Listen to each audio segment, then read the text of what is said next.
Afternoon headlines sponsored by Modelo, the mark of a fighter. And a Damian Lillard endorser. That's exactly right. Yeah. Windhorse reporting that the Sixers are not afraid to let it be known that their time with Harden is not necessarily over.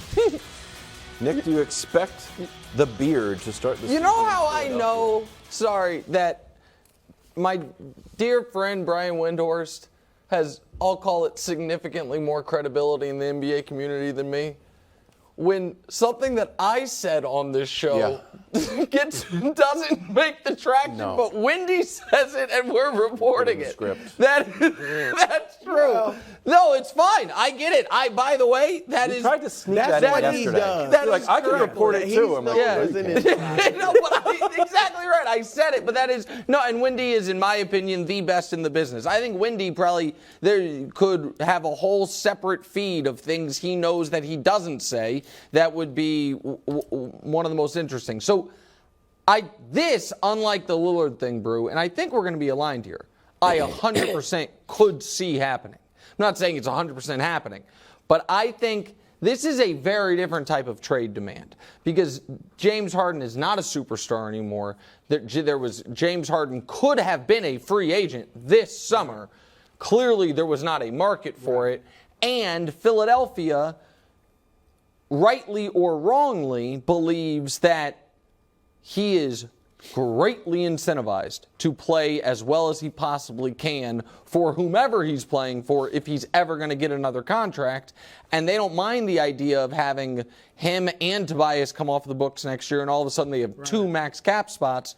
So I don't think this is going to be the outcome. I do think Philly is shopping him, but I think that this, unlike Dame, could bleed on well into the season if the right deal is not available. I agree. I think it's possible. Especially, again, if they're not willing to trade Tyrese Maxey, then I think this is very possible. That's fake, isn't it?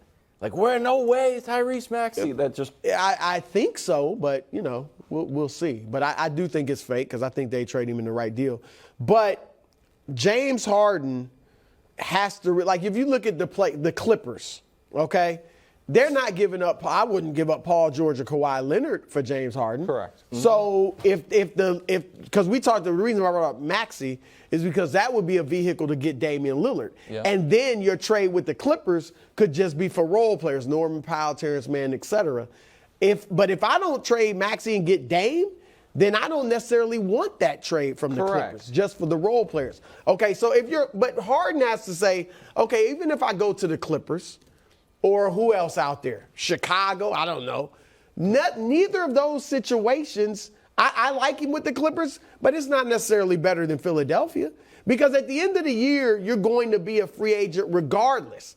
All right, so his best bet, I think, is to stay in Philly and play the best he can. You have as much of a chance of winning a championship, probably more because of the injury problems with the Clippers, right? So you have more of a chance of winning a championship with Philadelphia.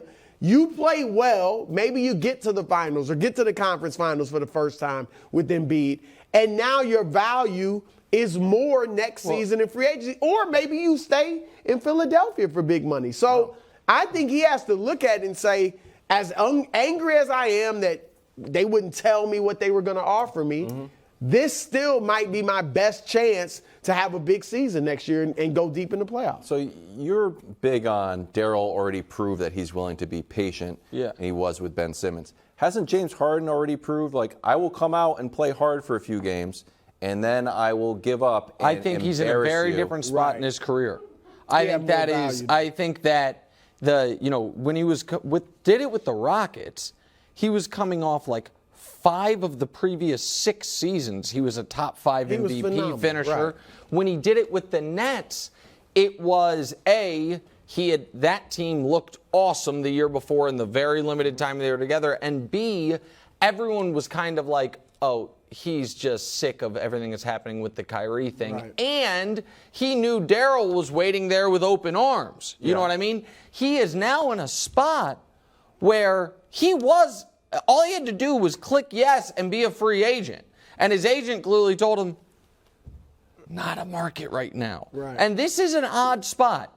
If we were to say the Clippers said, we're out, we have Russ, We don't want it. What's the team that we would say on this show they should give up a real asset for James Harden? Oddly. That's why I threw out Chicago. Right, correct. Oddly, you know what it is? Miami. Yeah. But they're going after Dame. Like, Miami's the one where if we told you got traded to Miami, you'd be like, oh, that could work. He doesn't have, he doesn't have to take the big shot. He can you could figure that out. But it's not a long list. It's like Brooklyn needs a point guard. I don't think they're going to get back in that business. Like, so it's he's in a weird spot. He's in a weird spot. I agree. Time for a game of something or nothing. It's a new game within the segment. Embiid liked to tweet about Obi Toppin to the Pacers. People speculating that this is a precursor move to Embiid coming to the Knicks. Nick? Yeah. Something or nothing? The tiniest something. Ooh. What? Oh, go ahead. Qualify. You're disgusted. Go ahead. Why are you disgusted? I'll say later. Okay, well, don't. Okay. I think that Philadelphia right now is very confident in their plan and their position with Joel Embiid. Mm-hmm. I think that could change drastically a little after next July 4th. If this season doesn't go right, and then whatever cap space they have. Eastern Conference Finals? Yeah. Okay. Yeah, something, a real playoff run, or they are not able to flip Harden into anything meaningful and then have this cap space and then strike out. And Joel's like, hold on a second. I think that would be a real concern, and everyone is focused on the Knicks being the place. So I don't think it's something. All right. I think Joel Embiid has shown no indications he's trying to leave Philly.